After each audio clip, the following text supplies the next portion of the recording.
Hi, Mia. Hi. It's good to see you again. I'd like to introduce myself to you again. My name is Latoya Walker, and I am the counselor here at UTA's Counseling Center. And I know when you came in during the initial appointment, you filled out some forms, including a confidentiality agreement. And so now I just want to talk with you and start our first session. So tell me a little bit about why you're here today. I've been feeling really sad. And I just started college, and I'm in a new town, and I don't have any friends, and I'm shy, and it's just hard to get used to the surroundings. Okay. So you were saying that you are shy, that you're sad because you're in a new school, and it's hard to get used to the new surroundings. Mm-hmm. Okay. And this makes you sad? Yeah. Okay. And you had talked about in your initial paperwork that you had went to see a doctor, and he diagnosed you with depression, and that you're on a low dosage of antidepressants. Is that correct? Yeah. Okay. And then how's that working for you right now? It's good. Okay. Okay. And you also had noted that there was some issues with your grades, and maybe you weren't doing as well as you expected to do. Yeah. Okay. All right. So during our sessions, what we'll talk about and information that I'll gather from you is related to um, talking about how the things that we think about um, is what triggers our emotions, and it triggers our behavior. For example, for you, feeling sad about being in a new place is going to cause you to feel sad. And it's going to cause you to want to either feel isolated or not be as social as you normally would be. Um, or another example is if you're thinking that you won't be able to make new friends, then that's going to make you feel sad, and it's going to cause you to want to, not spend time around others. So basically, it's important to realize that the things that you think about is what's going to affect your mood. And so we want to get you to thinking about things that are going to boost your mood and to make you happy, and kind of use that to focus on, because that's what's going to drive you. Okay?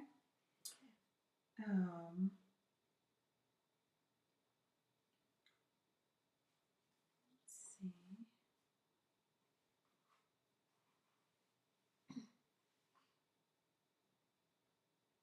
All right. And with the second step, which is self monitoring, the next sessions I would speak with Nia about ways that she can journal to keep track of the things that she's feeling, and the things that she's thinking about, so that we can find some connections, and we can build our sessions on talking about those. That way we can find some kind of pattern and really use that information to move forward in our sessions. And that brings us to a session in regards to behavioral activation. So Nia, in our last few sessions, we talked about how you have been journaling and how you have been writing down the things that you were thinking about and how you were feeling after you were thinking those things. you had shared in those sessions how you really didn't feel confident with yourself. That because you don't have any friends and because you're not socially active, and that you um, are doing really not doing so well in school, that these things are affecting your confidence. And so, it sounds like you're really hard on yourself. Can you talk to me a little bit about when you were home and what your social life was like then?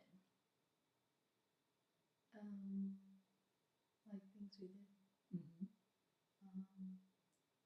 With my friends, we would like go bike riding, go to the park, go to the movies, go bowling. Yeah.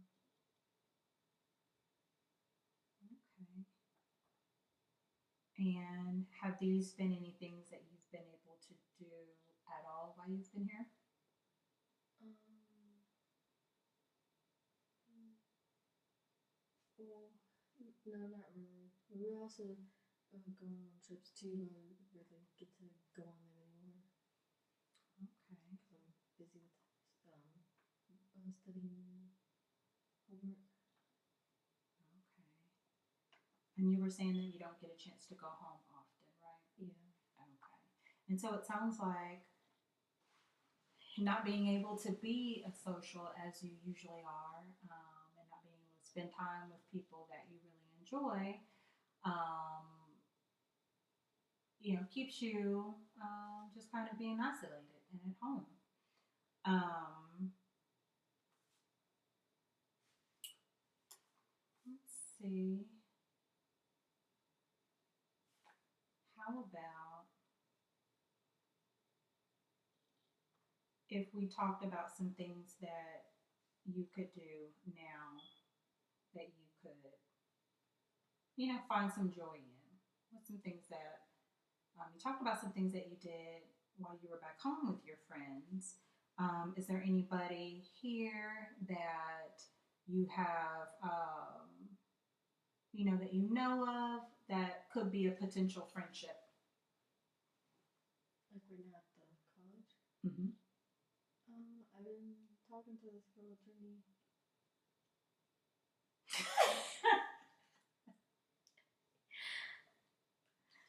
Okay. And she's my roommate. And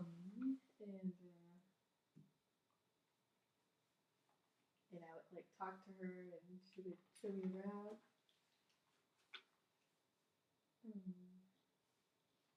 And usually, if I need somebody to talk to, I usually go to her.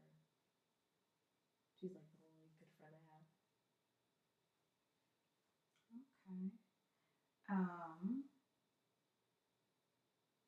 so let's see. You said Jenny has shown you around, and you guys have studied together. So, what is something that perhaps you guys can do that's a little bit more sociable, um, a little more laid back, that you guys can actually maybe get to know each other and really build that connection? Probably just hang out, have a sleepover. Okay. Well, you guys are roommates, right? Yeah. Okay. So what's something that you guys can do? Does she do you feel like bowling or bike riding, things like that would be something that she would be interested in as well? Yeah. That way you guys can have some common interests. Mm-hmm. Okay. So how about we,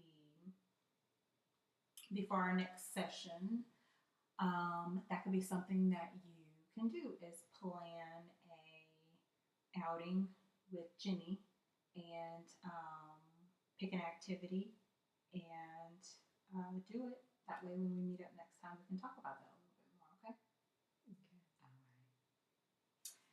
And And for the next few sessions, Nia and I would talk a little bit more about Jenny and building a friendship with at least her roommate as a starting point for building a social network and just kind of go from there. Um, the next step would be identifying irrational beliefs. In talking with Nia, she identified a lack of confidence in her academic abilities and not being able to make friends. And so just being able to talk to her more about the fact that she is a smart student, that she is receiving an academic scholarship. So therefore that's indicative of the fact that she is studious and so just getting her to make those connections, and also the fact that she has a strong support network in her hometown with long-term friendships, and just kind of using those skills and just transitioning them into her college life. And then we would really evaluate why she's feeling the way that she does. And like I said, we would do that through getting her to identify the fact that that she should have more confidence in getting into those details about why. We would also talk a little bit about testing those assumptions and finding patterns and finding meaning. And then I myself would practice and model those positive behaviors. And then that would bring us to the last step, which is termination and relapse prevention. And so, Nia, this is our last session. And how are you feeling? I'm feeling great. Good. Wow, there's so much to celebrate. You've had a lot of successes over the time that we've met. I know when you first started coming to see me that you were on a low dosage of antidepressants, and you've since been weaned off of those, so that's great. We were able to kind of, help pinpoint some of the things that were making you feel really sad and address ways that you can start thinking more positively and how that directly impacts your behavior and your emotions. And you were able to build your support network with making some new friends. It started out with Jenny and it just kind of went on from there. I remember at one point you were talking about leaving school because you were really miserable here, and how things have changed. You're feeling more grounded. You're feeling more confident within yourself, more confident in your abilities, and so this makes you want to stay. So this is great. I feel that you're really off to a good start because your confidence has risen, so has your grades. It's always been in you. It's just you were able to, really start to recognize that and use that moving forward. So that's great. You're also able to visit home a little bit more. So that way, because you were really staying here on campus and really studying, and that made you more homesick because you weren't spending time with your family and friends. So being able to break away here and there to go back home and see them. And so that's really been helpful for your mood as well. And you're just seeming all around really happy. Is there anything else I forgot to add as far as just the different ways that things have just kind of did a turnaround in your time with me? Yeah. Okay. You said there was something else I I mean, forgot? oh no. No? I mean, Okay. yeah, we got everything. Yeah, I think that pretty much summed it up. I am really happy and hopeful for you. What? How do you think you'll be able to keep this going in the future? Just keep my grades up and keep making more friends and doing good in college, like and keep my studying and getting grades. Very good. And then not being so hard on yourself as well. You know, just keep that in mind that you are trying really hard and doing your best. Um, well, I want you to know that anytime that you need to come back, that my door is always open. I'll be checking in with you a month from now. We will see each other again, and I'll just kind of check in with you and see how things are going.